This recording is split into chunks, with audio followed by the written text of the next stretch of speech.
The Gucha warriors were warriors of the Muisca Confederation who were used to defend the territory of the Muisca people. Neighboring tribes such as the Panchi and Piao, those who qualified the Indians right as angry warriors and warlike cannibals. From descriptions, the Guchas seem to have been a separate race, in the sense that it was a group of people who formed a special class and used to breed with each other for the physical characteristics and personality, also for the work they performed as guardians of the Muisca territory, and stimuli or rewards they received. Etymology. As to the meaning of Gucha, Friar Pedro Simon, Spanish Franciscan chronicler, tells us that in the Chibcha language of the Muisca, Gucha means brave. The translation of the first element of the word presents some difficulties because the umlaut was a sign not written consistently. Gu is people, and then Gucha is man of the people, meaning that would fit perfectly with the status or rank of the warrior. An alternative etymology stems from the Chibcha words cha, male, and gu, I killed, literally a man who causes death. Gu in Chibcha had many different meanings. A common meaning is house or place.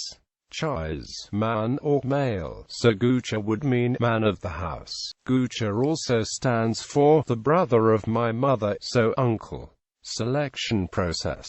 The Gucha warriors were an elite troop of the Muisca soldiers. They were selected among the strongest and bravest men of the domains of the Zipa, the ruler of the southern Muisca Confederation. The selection considerations did not tend to nobility of lineage, so any Chibcha would be enrolled and excel to become a Gucha. If one stood out for its value, they could become appointed caciques and therefore enter the local nobility. Thus Gucha stands for valor, courage, and overcoming a rigidly organized society. Style. Absolutist monarchical systems of the East. Features. The Gucha warriors were a privileged caste.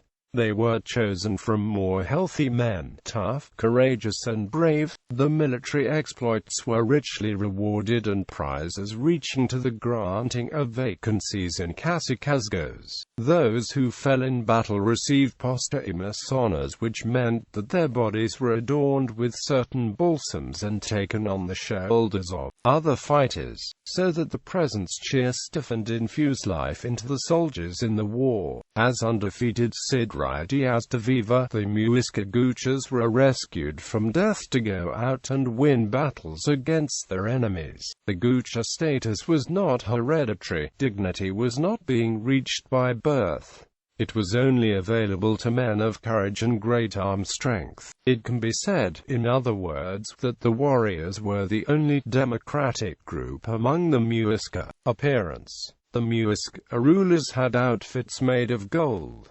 The chroniclers give interesting details. Men of great bodies, bold, loose, determined and vigilant, brave and determined men, with big beautiful arrangement, lightness and skill. Muisca men of the above qualities were sought among the vassals of the entire Zipazgo of Bogota, instructing and sending them to the strengths of its borders. Hair. They did not use hair but had very short hair. In the words of the chronicler, walked shorn for safety and disengage in combat. Muisca ordinary men, by contrast, used the shoulder-length hair and party, as Nazarene has seen in some of the chief indigenous Los Parians. Pedrusna. Oil painting by Gaspar de Figueroa in 1656 and owned by the Combita Temple in Boyca, entitled San Nicolas de Tolentino. According to Fernandez de Piedrahita, was considered great shame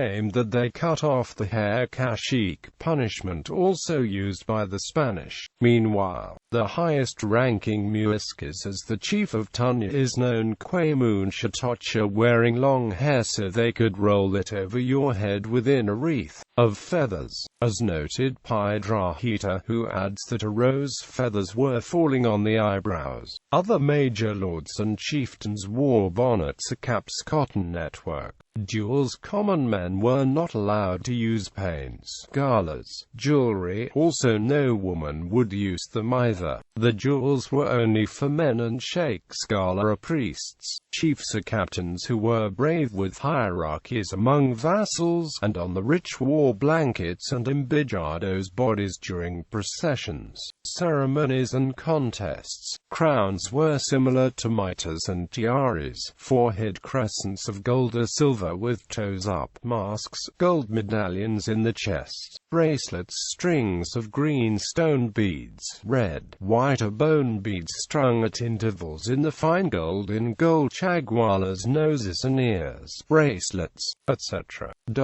License to use jewelry extended to uzaks that were as grandees, who had the privilege to pierce ears and noses to hang their neck jewelry. In use, the guchas, certainly important for the trade that developed in the defense of the territory, according to Pedro Simon, were licensed to use gold objects. Is told that they had the edge-pierced ears as well as nose and lips and hung there fine gold beads, and how many had dyed panchas. Everyone in the war, armament and war weapons of the Muisca, which would use guchas, mentioned clubs, darts, spears, arrows, slingshots, tiradras, bows, manipulated them, slaves, panchas and colimas they had, and they were taken to the wars. The Indians went to major combat with beautiful curled feather plumes, parrots, many of them founded in white ribbons of fine gold, encrusted with emeralds, loose at intervals, bracelets and fine coral beads with gold beads at intervals. Fernandez de Piedrahita mentioned in the fighting. Via inks and jaguar for adornment and nuance of bodies. Bibliography. Henderson, Hope, and Nicholas Osler. 2005. Muisca Settlement Organization and chiefly authority at Suta, Valladolid, Colombia. A critical appraisal of native concepts of house for studies of complex societies. Journal of Anthropological Archaeology 24. 148–178.